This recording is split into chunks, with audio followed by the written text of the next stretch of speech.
할렐루야! 네, 감사합니다. 우리가 신앙을 하는 것은 하나님, 예수님, 성령님을 믿는 것입니다.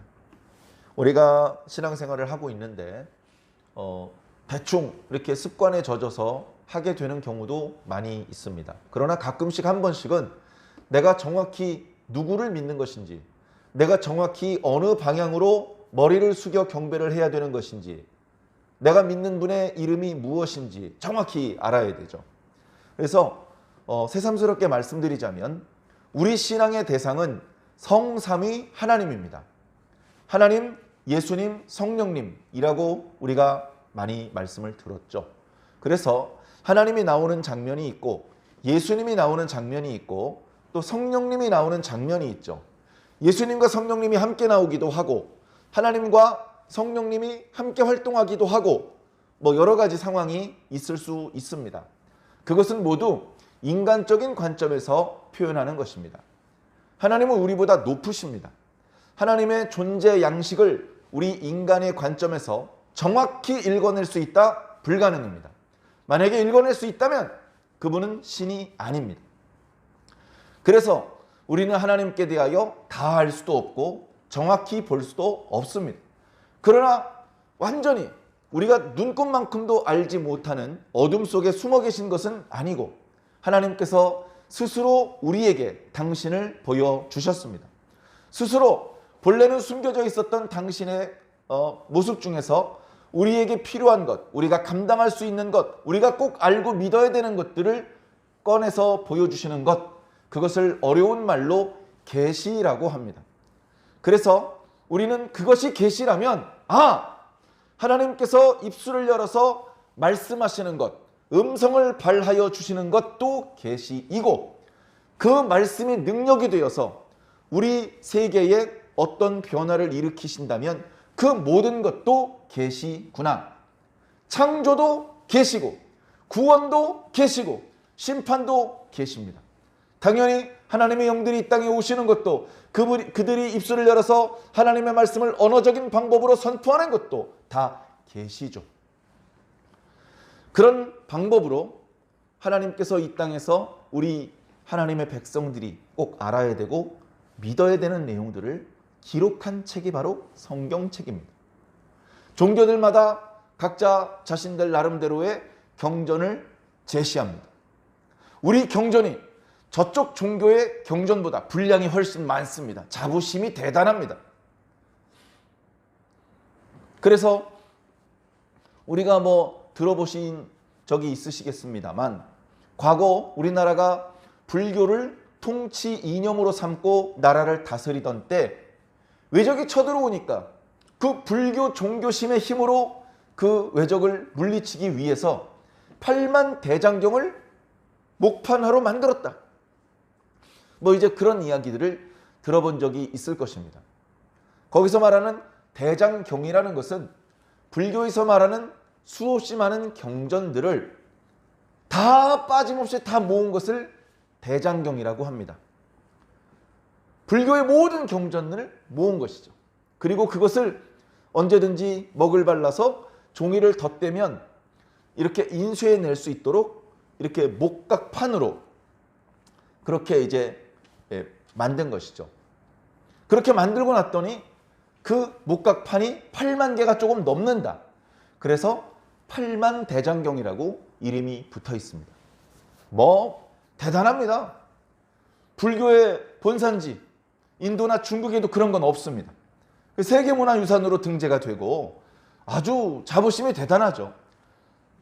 실제로 그 내용이 어마어마하게 방대할 뿐 아니라 지금까지도 그대로 보존되어 있고 지금도 정기적으로 먹을 발라서 인쇄 작업을 하고 있을 정도로 어떻게 그 당시에 그런 심지어 전란 중에 그리고 전쟁이 끝나고 그것들을 그렇게 장기간 뒤틀리지 않게 훼손되지 않게 잘 보존할 수 있는 해인사 장경각을 개발했는지 신기할 정도로 지금도 그 자리에 보존하면서 계속해서 그 대장경을 간행을 하고 있다고 합니다.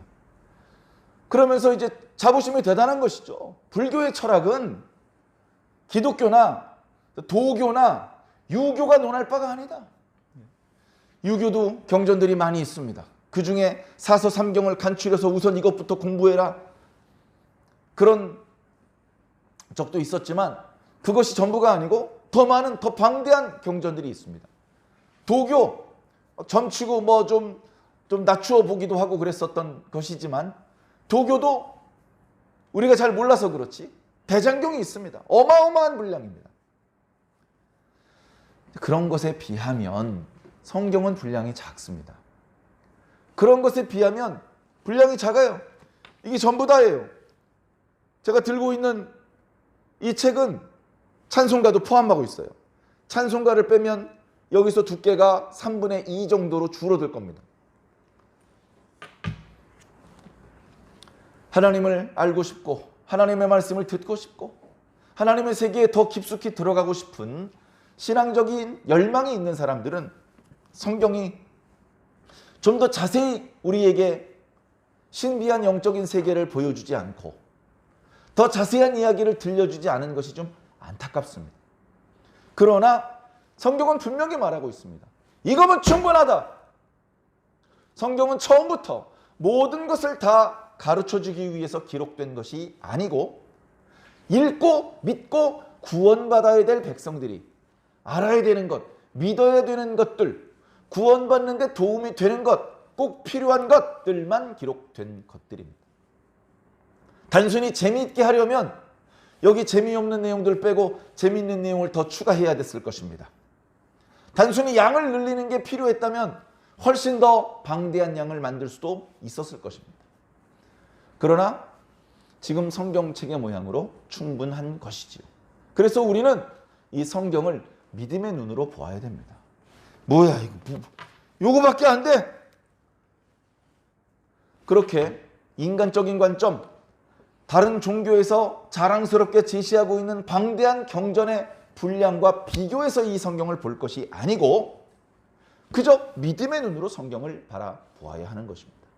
이 얼마 안 되는 분량도 정확히 이해를 못하는 경우들이 허다합니다. 수십 년 또 여러 대를 걸쳐서 연구와 지적인 어떤 자산들이 축적되어 있는데도 불구하고 그 내용이 밝혀져 있지 않은 부분도 아직도 많이 있고, 억지로 무리하게 해석하려다가 이단으로 빠지는 경우도 무지무지 많이 있기 때문에 우리는 분량이 작다고 무시할 것이 아니라 여전히 믿음의 눈으로 이 성경을 봐야 되고 겸손해야 됩니다. 겸손. 성경이 보여주시는 데까지 보고 성경이 보여주지 않은 곳에서는 눈을 감아야 됩니다. 무리하게 성경이 보여주지 않는 것까지 억지로 보려고 하면 하나님께 더 가까이 나가는 것이 아니라 마귀가 파놓은 함정에 빠지기 좋은 상태가 되는 것이기 때문에 그렇습니다. 겸손해야 됩니다. 주의 종도 마찬가지입니다. 이 성경을 결국은 사람인 목사님들이 강단에서 말씀을 선포하십니다. 그러면 어쩔 수 없이 말씀을 그대로 읽기만 하고 끝나는 게 아니잖아요. 결국은 이 말씀을 기초로 오늘 우리 시대의 신앙을 하고 있는 성도들에게 필요한 메시지가 선포되는 것입니다. 목사님들이 말씀을 선포하기 위해서 준비합니다. 기도로 준비하고 성경을 여러 번 읽고 성경에 관해서 연구한 많은 분들의 글을 보기도 합니다. 또 기도합니다. 또 라디오나 뭐 뉴스나 신문에서 본 기사거리와 본문 말씀과 그런 것들 기도하면서 연결되는 부분들이 있으면 이 부분을 하나님께서 선포하라고 하시는구나, 그런 마음의 확신을 가지고 말씀을 준비합니다. 그렇기 때문에 동시대에 살고 있더라도 교회들마다 목사님들마다 본문도 조금씩 다르고 선포하는 말씀의 주제와 핵심 포인트도 다 조금씩 다를 수밖에 없습니다. 그럼에도 불구하고 하나님은 한 분입니다. 하나님은 그 목사님 그리고 그 교회 성도들을 위해서 가장 적절한 말씀을 공급해 주시는 것입니다. 목사님을 통해서 말씀이 선포되다 보니까 목사님의 존재가 상당히 중요합니다. 목사님께서 말씀을 준비한다고 하는데 말씀을 준비하는데 얼마나 시간이 걸릴까? 짧게는 일주일 정도 걸린다고 볼 수 있습니다. 지난주 주일날 설교하고 그 다음 주 주일 설교를 위해서 7일 동안 준비하는 것이죠. 그런데 사실은 7일이 아니고 30년, 50년 그 목사의 평생이 어떻게 보면 그날 그 설교를 위해서 하나님께서 준비해 오신 과정일 수도 있습니다. 설교를 하기 위해서 하나님께서 팩스로 설교문을 보내주시고 설교 조금 전에 그 팩스를 받아서 그걸 달달달 외워가지고 강단에서 그대로 선포하기만 하면 되는 그런 게 설교가 아니고 결국은 설교를 할 때 그 목사님이 읽었던 책, 그 목사님이 보았던 영화, 그 목사님이 경험했던 많은 경험들이 녹아서 하나님의 말씀과 함께 선포되기 때문에 그렇습니다. 그래서 특별한 고난이 없고 집안은 항상 부유했으며 몸도 아파본 적이 없는 목사님이 설교하는 것은 조금은 밋밋할 수 있습니다. 어쩌면 극심한 가난을 겪었었고 가정에 평지풍파가 일어나서 가족들 가운데 다툼도 있었고 또 어떤 병마 때문에 피눈물을 흘리는 과정이 있었고 본인도 질병의 고통에 신음하면서 하나님께 기도하면서 그렇게 사역을 하는 목사님의 설교가 어쩌면 더 성도님들의 마음에 더 강한 공감을 주고 큰 감동을 줄 수도 있는 것입니다. 그 목사 한 명을 준비하는 것이 하나님께는 수백, 수천 편의 설교를 준비하시는 것이나 마찬가지입니다. 수없이 많은 성경책과 성경 말씀을 이해하는 데 도움이 되는 책들이 있지만 결국은 참고사항일 뿐이고 결정적으로 강단에서는 결국 그 목사님이 평생 동안 보고 듣고 느꼈던 것들이 나올 수밖에 없는 것입니다. 그래 주의 종들은 조금은 두렵습니다.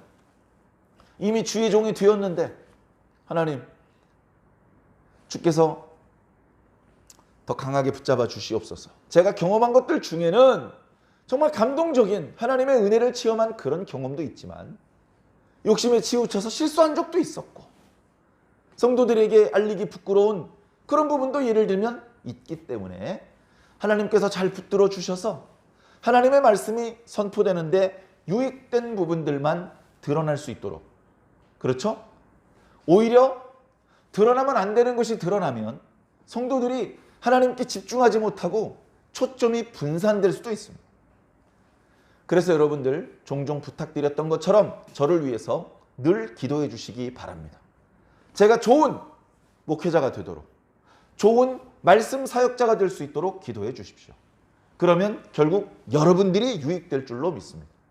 저는 당연히 저 자신을 위해서 그리고 여러분들을 위해서 기도합니다. 저도 말씀 들어야 삽니다. 그 말씀을 믿어야 삽니다.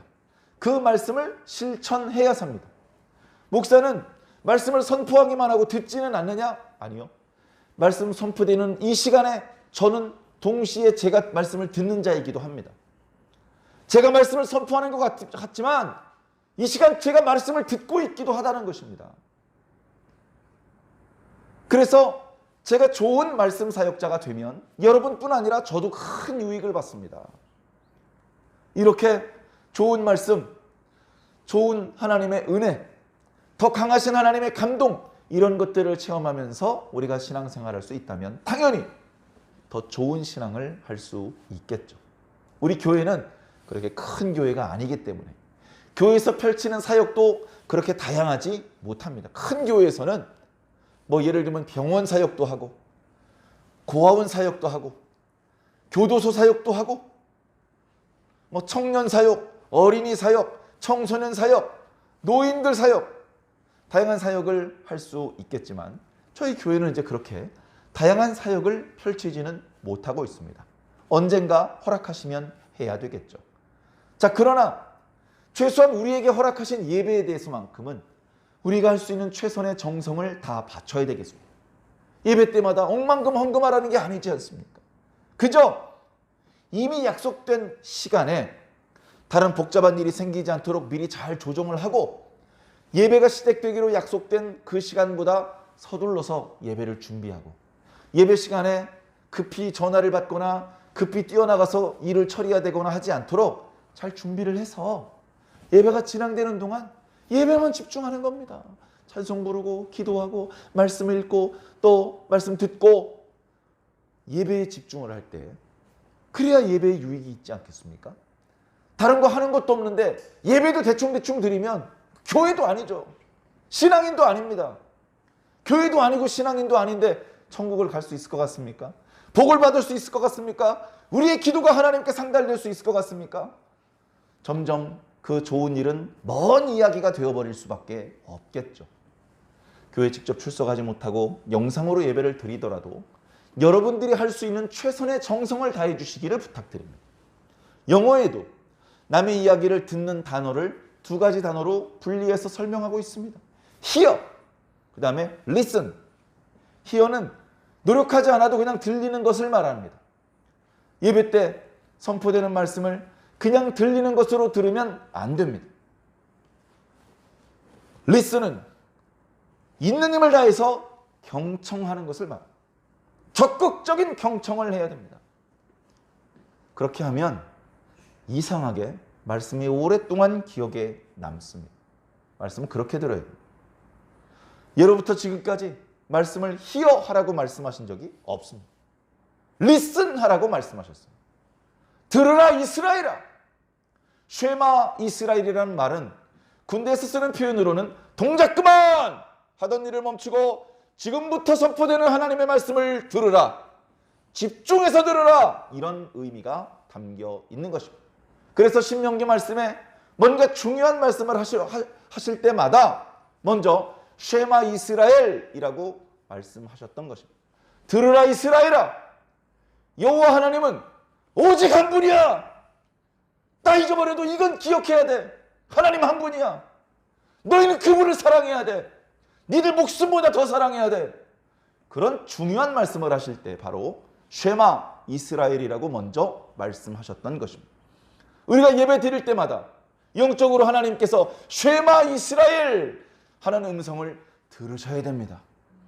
아직 예배 준비가 미처 완벽하게 되어 있지 않더라도 지금 계속 쓸데없는 생각이 머리 사이를 왔다 갔다 하고 있더라도 지금부터라도 다 떨쳐내고 아유 이러면 안 되지 하면서 지금부터라도 말씀에 집중할 수 있다면 하나님께서 기뻐하실 것입니다. 말씀의 세계로 들어가 보도록 하겠습니다. 오늘 말씀은 신명기 26장입니다. 그냥 25장과 27장 사이에 있는 26장일 수도 있습니다만 상당히 중요한 의미를 가지고 있는 말씀입니다. 그럼 25장은 별로 중요한 게 아니었느냐? 그런 말씀이 아니고 뭔가 이야기가 흘러가는 데 있어서 매듭에 해당되는 말씀이기 때문에 그렇습니다. 신명기 말씀의 배경은요. 모압 형제입니다. 이스라엘 백성들이 가나안에서 하나님께서 주신 땅에서 살아야 되는데 애굽에서 나오자마자 가나안 땅으로 들어간 것이 아니고 먼저 광야로 갔습니다. 하나님께서 주신다는 가나안 땅은 동북 쪽인데 동쪽으로 가다가 동남쪽으로 꺾어 내려옵니다. 그러더니 시내산으로 간 겁니다. 왜 동북쪽 땅을 조상 아브라함, 이삭, 야곱에게 약속하셨는데 뭐세요? 왜 자꾸 동남쪽으로 가는 것이요? 저 안 보이시오 저거? 뭐 말이요? 구름 기둥과 불 기둥이 저쪽으로 가고 있지 않소? 난들 어떡합니까? 저 불 기둥과 구름 기둥 속에 하나님의 영이 들어있어. 하나님의 영이 저쪽으로 가고 있기 때문에 불 기둥과 구름 기둥이 그쪽으로 가는 것이고 우리 모두는 하나님의 영이 앞장서서 가는 곳으로 가야 하오. 그래서 결국 도착한 곳이 시내산입니다. 그 시내산은 우리가 잘 알고 있던 것처럼 모세가 모든 욕심을 내려놓고 미디안에서 목자 생활할 때에 타지 않는 떨기나무에 붙었던 불 속에서 하나님의 음성을 들었던 곳이었습니다. 하나님께서 말씀하십니다. 너는 이제 가서 내 백성 이스라엘을 인도하여서 이 자리로 다시 데리고 와라. 그곳으로 먼저 가야 했습니다. 거기 가서 모세만 들었던 하나님의 음성을 모든 이스라엘 사람들이 들어야 했고 모세가 느꼈던 하나님의 능력을 이스라엘 백성들이 다 느낄 수 있어야 했습니다. 거기서 하나님께 계명을 받고 거기서 이 계명을 지키겠습니다. 하나님께 맹세하는 언약식을 거행해야 했습니다. 그것이 거행된 이후 본격적으로 그들은 하나님의 백성으로 인정된 것이죠. 물론 그것으로 끝나지 않습니다. 이 신앙은요, 선언으로 끝나지 않아요. 우리가 넌 크리스찬에서 크리스찬으로 되는 어떤 상징적인 어떤 의식이 있다면 세례의식이 있을 것입니다. 세례를 받으면 모든 증인들 앞에서 하나님, 예수님, 성령님을 내가 믿습니다라고 시인하고 고백하는 것입니다. 그 이전부터 믿고 있었지만 어쨌든 공식적으로는 세례식을 통해서 그 사람이 이제 넌 크리스찬에서 크리스찬이 되는 것입니다. 그 의식이 형식적인 무의미하고 쓸데없는 의식이 아니고 진정한 의미가 담겨져 있는 의식이 되게 하기 위해서 그 의식을 치르기 6개월 전부터 준비합니다. 저는 하나님, 예수님, 성령님을 믿습니다. 그 믿는다는 게 어떤 의미인지 6개월 전부터 공부를 해야 됩니다. 그것을 학습이라고 합니다. 세례 학습을 먼저 받아야 됩니다. 내가 뭘 믿는지 알아야죠. 누가 물어보면 내가 믿는 것은 이런 것입니다 라고 자기 목소리로, 자기 말로 설명할 수 있어야 됩니다. 자기가 뭘 믿는지 자기가 알아야 되는 것이죠. 그래서 그 과정을 거쳐서 학습을 하면서 이분이 성경의 말씀의 핵심적인 것, 기초적인 것을 다 알고 있고 믿고 있구나, 이런 것들이 인정이 되면 모든 성도들을 초대해 놓고 거기서 세례의식을 집행을 하는 겁니다. 그러면 이제 공식적으로 그리스도인이 되는 것이죠. 우리 모두는 그런 방법으로 넌 크리스찬에서 크리스찬으로 넘어온 것입니다. 이스라엘 백성도 마찬가지죠. 바로 그 과정이 필요했던 것입니다. 그런데 세례를 받았다고 그리스도인으로 완성된 것은 아닙니다. 이제 시작입니다. 군대에 가면 훈련을 받죠. 의로운 군인으로의 신분 전환 과정이 필요합니다. 제가 해군으로 입대했을 때 6주 동안 교육을 받았는데 기초군사훈련이라고 이름이 붙여져 있습니다. 기초군사훈련을 통해서 군인으로서 아주 기초적인 훈련을 받는 것입니다. 그래서 이제는 더 이상 민간인이 아니라 군인으로 의로운 신분전환이 이루어지는 것이죠. 신분전환이 이루어졌을 뿐 그것으로 끝난 것이 아닙니다. 저희들끼리 쓰는 표현으로 후반기 교육을 받아야 됩니다. 각자 자기 병과를 배속받고 그 병과에 해당되는 전문 교육을 받아야 되는 것이죠.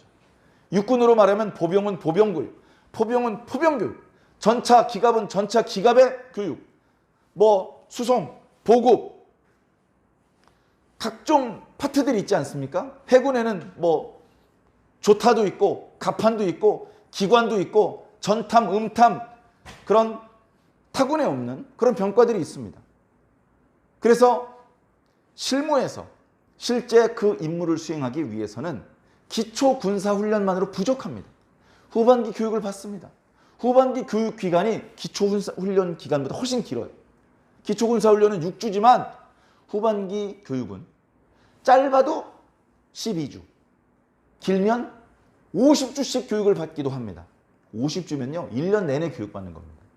그렇게 교육받아야 이제 실제 이지스함이나 잠수함에 들어가서 실질적으로 그 임무를 수행할 수 있게 되는 것이죠.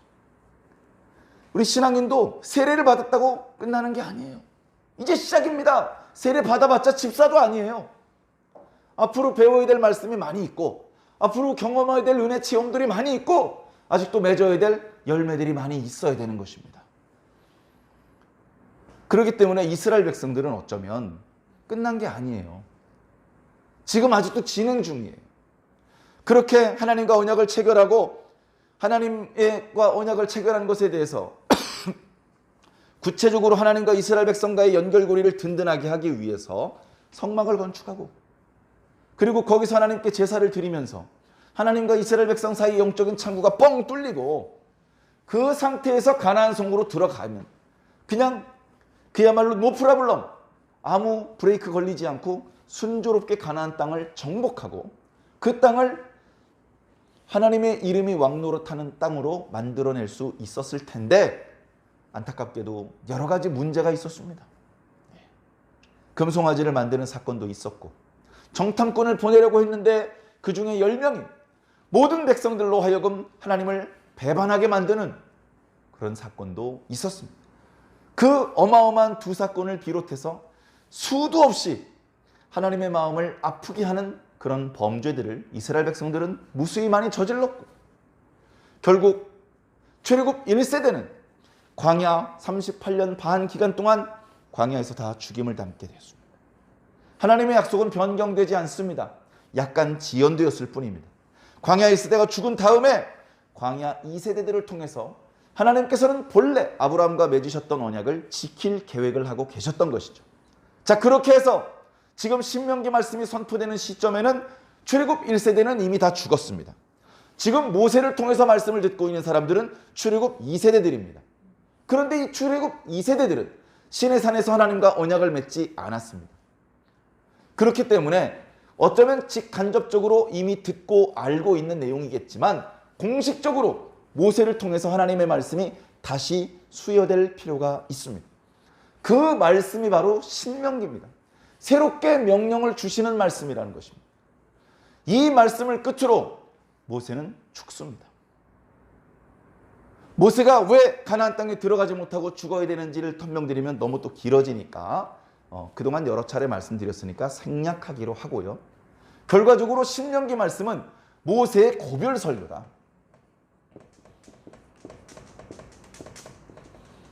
신명기 말씀 전체가 모세의 고별 설교를 근간으로 하고 있습니다.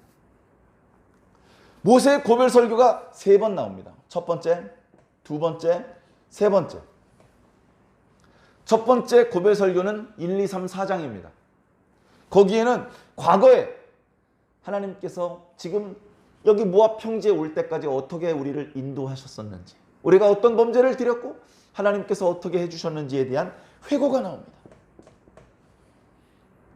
말씀을 전파하기 앞서서 지금까지 있었던 일들에 대해서 짤막하게 회고하고 있는 것이죠. 그리고 나서 본격적으로 두 번째 고별 설교 때 율법의 말씀을 수여해 주고 있는 것입니다. 그리고 마지막으로 율법의 말씀을 수여한 다음에 마지막으로 추가 당부의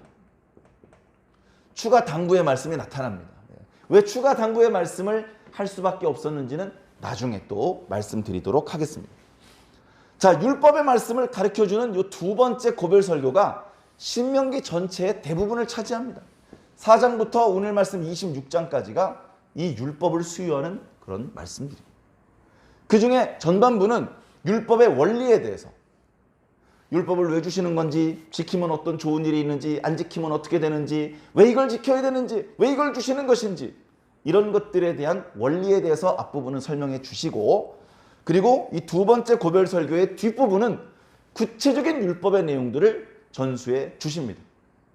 그 최근 22, 23, 24장, 25장 말씀드릴 때 설명드렸던 것처럼 체계적으로 각 항목마다 정리를 해서 가르쳐 주신 것이 아니고 조금은 두서없이 이 얘기했다 저 얘기했다 왔다 갔다 하는 그런 방식으로 말씀을 전해주고 있습니다.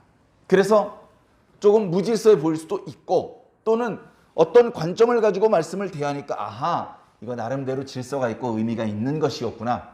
예를 들면 우리가 지난주 수요일 날 묵상했었던 신명기 25장 말씀은 하나님께서 사랑과 공의의 하나님이라고 하시더니 이 말씀의 계명들의 내용을 보니까 사랑의 계명이었고 공의의 계명이었구나. 그런 것들을 우리가 간접적으로 느낄 수 있는 것이죠. 그렇게 해서 오늘 26장 말씀이 두 번째 고별 설교의 마무리예요. 그래서 다 중요한 말씀이지만 매듭에 해당되는 말씀이기 때문에 더 중요하다. 그런 말씀을 드렸습니다. 자, 그러면 이제 26장 말씀이 어떤 내용인지 한번 살펴볼까요? 자, 26장 말씀은요, 크게 두 가지입니다. 크게 두 가지인데 첫 번째는 뭐냐면요, 너희들이 하나님께서 주신다는 가나안 땅에 들어가서 살게 될 것이다. 그러면 농사를 짓겠죠? 그죠? 농사 지어서 해마다 그 곡식을 추수해서 먹고 살 겁니다. 자, 그런데 첫 번째 농사를 짓겠죠. 첫 번째 농사는 한 번이잖아요. 그 첫 번째 농사를 지었을 때에 그 수익을 큰 광주리에다 담아라. 큰 광주리에다 담아라. 그걸 가지고 백성들과 함께 제사장에게 해라. 제사장은 하나님께서 명령하신 곳에 성막을 펼쳐놓고 거기 있겠죠? 그럼 제사장한테 그 곡식을 가지고 바치면서 이렇게 고백해라. 신앙 고백을 하는 거죠. 이렇게 고백을 해라 라고 가르쳐 주십니다. 그 내용이 첫 번째고요. 두 번째, 너희들 제3년마다 11조 내지, 그 11조는 조금 이따 조금 부연 설명을 드리겠습니다. 자, 그 11조는 다른 용도로 쓰는 것이 아니고 레위 사람, 객, 고아와 과부들을 구제하기 위해서 너희들이 내는 11조야. 그 11조들을 원래 의도대로 객과 또 레위 사람, 또 고아와 과부에게 주고 그들이 배불리 먹고 그들이 즐거워할 수 있도록 해준 다음에, 그런 다음에 하나님께, 하나님, 우리가 하나님께서 명령하신 그대로 지금 실행하고 있습니다. 저희가 낸 11조를 허투루 엉뚱한 데 절대 쓰지 않았습니다. 하나님께서 말씀하신 그대로 썼습니다. 그러니 이제 우리가 머물고 있는 이 땅에 복을 주시옵소서. 그렇게 신앙 고백을 하라고 말씀하시는 내용으로 채워져 있습니다. 그리고 이제 마무리에 이제 결론이죠. 결론은 이 두 가지 말씀, 그러니까 26장 전체의 결론이기도 하고, 이 모세의 두 번째 고별설교 전체, 저 앞에 4장 뒷부분부터 26장 끝부분까지 모세의 두 번째 고별설교 전체의 결론이기도 하고, 어떻게 보면 신명기 말씀 전체, 모세오경 말씀의 전체, 구약 성경 말씀의 전체, 신구약 모든 성경 말씀의 전체 요약이기도 한 말씀이 오늘 말씀 뒷부분의 결론으로 제시되고 있습니다. 조금 더 구체적으로 살펴보겠습니다. 자, 언약의 땅에 들어갔습니다. 그 땅을 차지했어요. 말씀하신 대로 첫 해 수확물을 다 바치는 것도 아닙니다. 큰 광주리 하나를 준비해서 거기다 담아가지고 그걸 가지고 갑니다. 그리고 거기서 이렇게 신앙 고백을 하라고 하는 것입니다. 한번 그 내용을 살펴보겠습니다.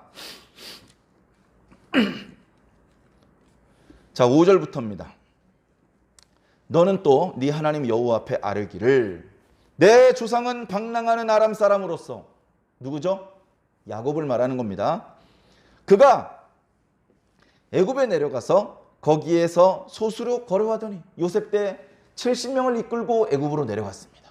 그런데 그 애굽에서 하나님께서 아브라함과 이삭과 야곱에게 언약하신 대로 강대한 민족이 정말로 되게 하셨죠. 그걸 고백하라는 겁니다.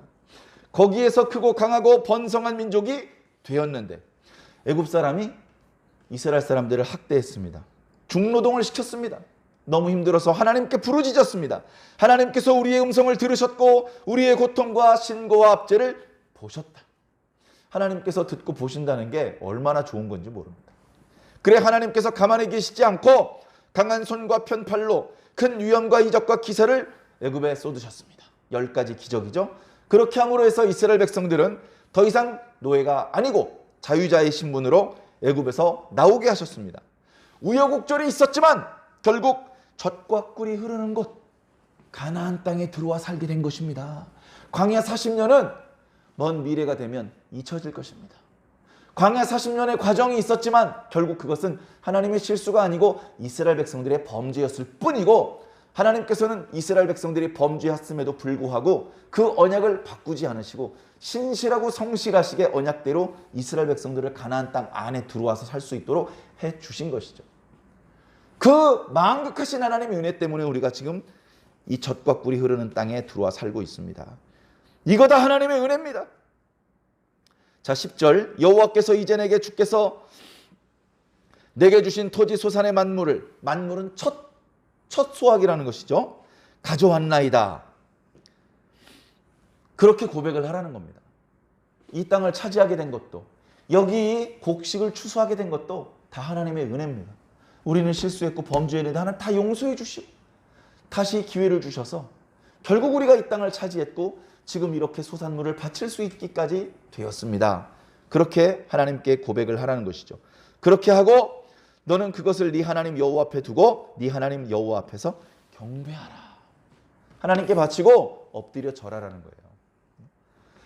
이 초점이 중요합니다. 사진을 찍어도요, 초점이 정확히 안 나오면 뿌해가지고 볼 때 이렇게 좀 답답합니다. 음악을 들을 때도요, 주파수가 정확히 맞지 않으면 잡음이 섞이고요, 지지직거리고 듣기 불편합니다. 정확히 주파수가 맞고 정확히 초점이 맞으면 깨끗하게 들리고 깨끗하게 보입니다. 우리가 신앙을 할 때도 내가 누구를 믿고 있는지, 누구를 향하여 경배를 하는 것인지 정확히 초점을 맞출 필요가 있습니다. 자, 계속해서 말씀을 살펴보겠습니다. 그렇게 하나님께 경배를 드린 다음에 11절, 내 하나님 여호와께서 너와 네 집에 주신 모든 복으로 말미암아 너는 레위인과, 이 레위인은 거지가 아니에요. 고아도 과부도 이방인도 아닙니다. 그런데 이 레위 사람들은 생활에 기반이 없어요. 수입의 기반은 토지거든요. 레위 사람한테 토지를 안 주셨어요. 그럼 레위 사람들 다 굶어 죽습니까? 안 죽어. 백성들이 하나님께 바치는 걸 다 레위 사람들한테 주신 거예요. 좋은 일 있으면 옆에 있는 레위 사람부터 챙겨줘야 돼요. 그런 다음에 객, 고아와 과부들 챙겨주는 겁니다.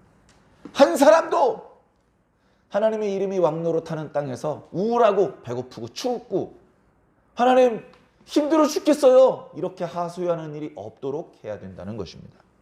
그렇게 하나님께 경배하고 그 다음에 즐거워하라. 하나님께 드리고 하나님께 경배하고 서로 좋은 것을 나누면서 즐거워하라. 이게 계명의 핵심이에요. 핵심.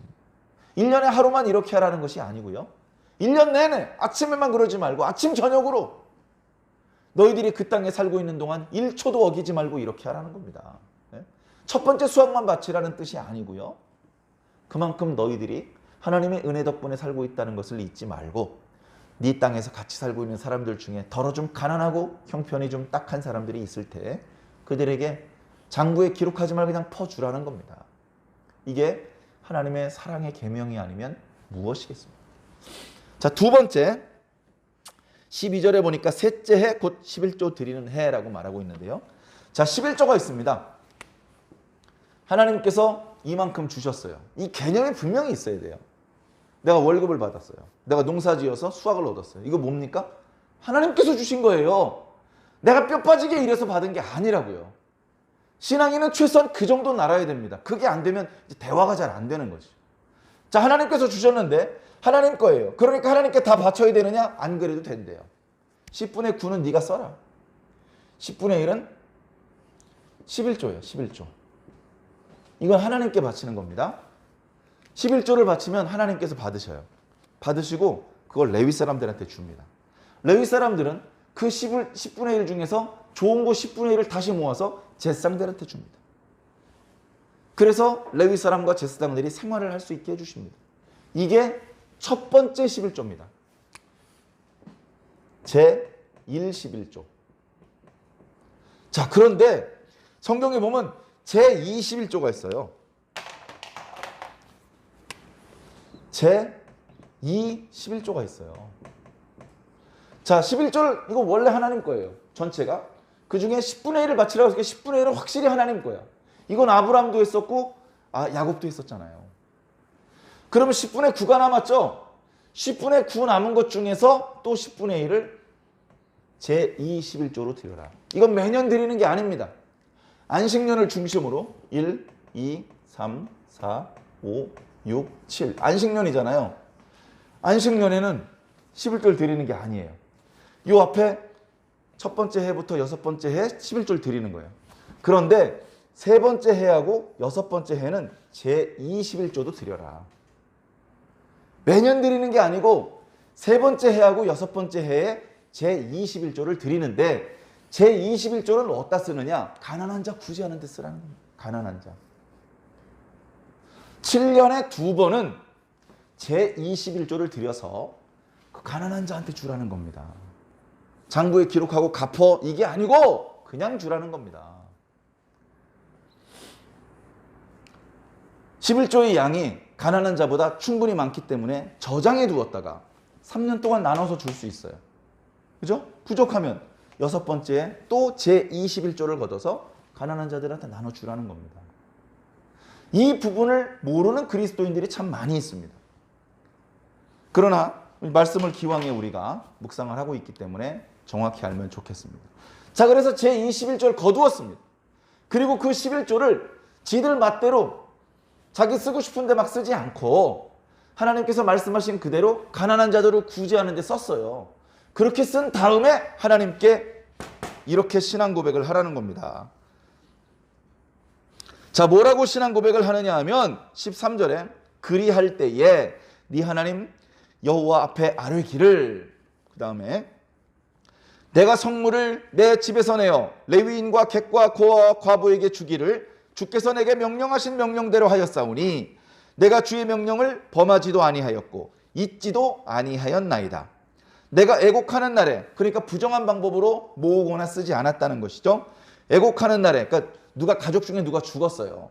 추상을 치르고 있어. 그러면 그 집이 좀 부정해진 거잖아요. 그런 상황에서 이걸 낸 게 아니라는 겁니다.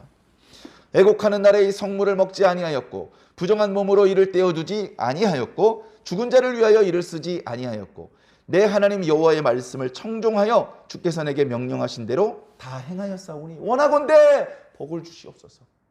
우리 백성들에게 복을 주시고 이 땅에 복을 주시옵소서라고 그렇게 신앙 고백을 하라는 것입니다.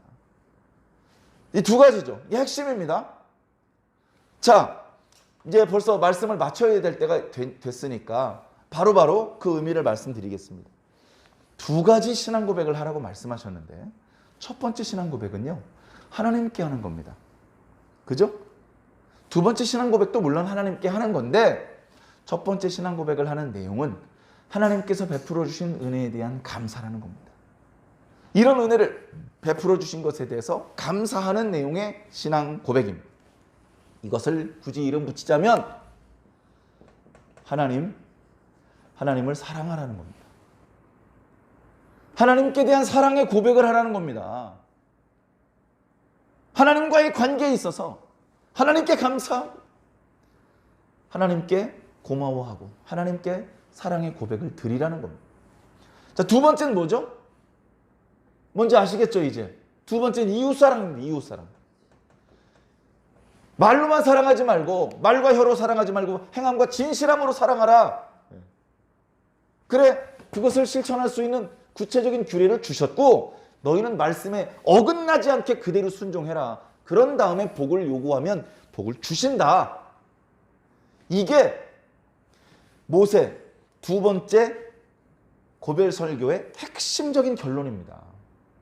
26장 전체가 4장부터 26장까지 두 번째 모세의 고별 설교, 하나님의 율법의 말씀을 출애굽 2세대 이스라엘 백성들한테 수요하는 그 말씀을 마무리 짓는 결론에 해당되는 말씀입니다. 그죠? 성경 전체를 요약한 말씀이기도 합니다. 율법의 말씀이 600가지가 넘지만 10가지로 요약하면 10계명이죠. 10계명의 말씀 10가지를 두 가지로 요약하면 너는 하나님을 사랑하고 이웃을 사랑하랍니다. 바로 이겁니다.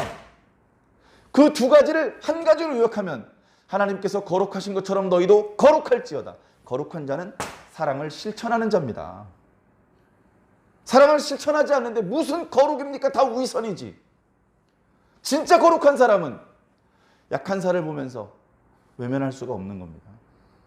가슴이 뜨거운 사람이 어떻게 불쌍한 사람을 보면서 못 본 채 할 수 있겠습니까?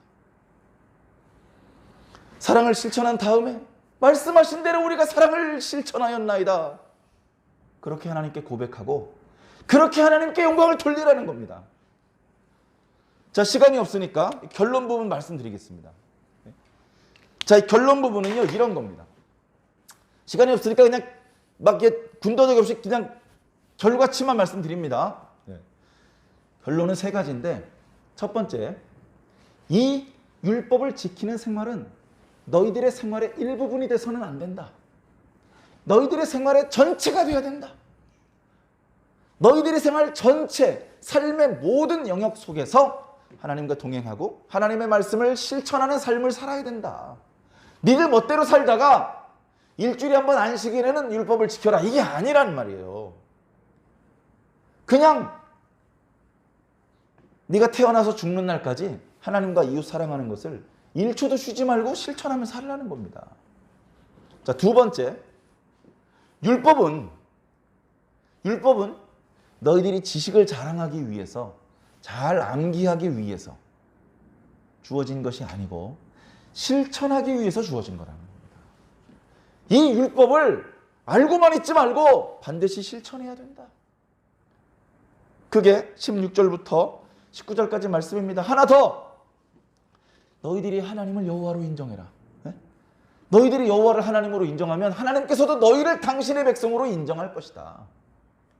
그걸 21세기 오늘 우리들의 표현으로 바꾸어서 표현하면 어떨까요? 너희들이 성삼위 하나님을 믿는다면, 예수 그리스도를 믿는다면 너희들은 하나님의 성민이 될 것이다. 너희들은 하나님의 선택받은 민족이 될 것이고 너희들은 천국의 주인들이 될 수 있을 것이다. 그 말씀입니다. 우리는 그냥 막 기승전 다 천국이에요. 천국만 가면 되는 거야. 예수님 누군지 잘 모르겠는데 천국만 가면 되는 거야. 11조는 왜 해야 되는지 모르겠는데 천국만 가면 되는 거야. 자, 그런데 그 천국에 누가 가냐고요? 예수님 믿는 사람이 갑니다. 말씀을 실천하는 사람이 갑니다. 하나님이 그 마음에 부분 집합이 아니라 전체 집합일 때 바로 그 사람이 천국의 주인공이 될 수 있는 것입니다. 여러분, 천국 가고 싶지 않습니까? 전 너무너무나 가고 싶습니다. 그런데 천국에 가고 싶은 그 소망만 있다고 다 갈 수 있는 게 아니죠. 천국에 갈 만한 믿음이 우리에게 있어야 됩니다. 그 믿음은 마음의 상태가 아니라 손과 발로 드러나는 언어와 우리의 삶의 모습으로 표현되는 믿음이어야 합니다. 그때 정확히 믿음을 표현하기 위해서, 정확히 신앙을 고백하기 위해서 말씀을 정확히 알아야겠죠. 말씀의 의미를 정확히 이해해야 정확히 실천할 수 있고 정확한 신앙의 고백을 드릴 수가 있고 천국의 주인공들로 발탁될 수 있는 것 아니겠습니까? 사랑하는 성도 여러분, 하나님 나라를 소망하다가 지옥으로 떨어지는 사람이 많을 텐데 저와 여러분들은 그런 사람이 되지 말고 소망할 뿐 아니라 실제로 그 나라에서 하나님께서 주시는 구원과 축복을 누리기를 바랍니다. 그러기 위해서 오늘 우리가 이 말씀을 읽었고 이제 지금부터 우리 생명이 끝나는 날까지 이 말씀을 실천할 것입니다. 실천을 하다가 잊어먹거나 또는 마음이 둔해질 때 하나님께서 지혜와 용기와 능력을 주셔서 더 잘 실천할 수 있도록 도와주실 것입니다. 그래서 결국 우리가 천국에 들어가면서 나의 의지와 노력으로 실천을 해내서 천국에 간 것이 아니고 결국 하나님께서 도와주셔서 간다. 그러나 하려고 하는 자를 도와주신다. 우리가 하나님 앞에 온전할 수 없지만 하나님께서 원하시는 모습으로 살려고 발버둥 칠 때 하나님께서 기뻐하시고 사랑하시고 한없는 은혜를 베풀어 주시고 도움의 손길을 나타내 주신다는 겁니다. 그 은혜를 꼭 힘입어서 꼭 천국의 주인공들이 다 되시기를 예수님 이름으로 간절히 축원합니다.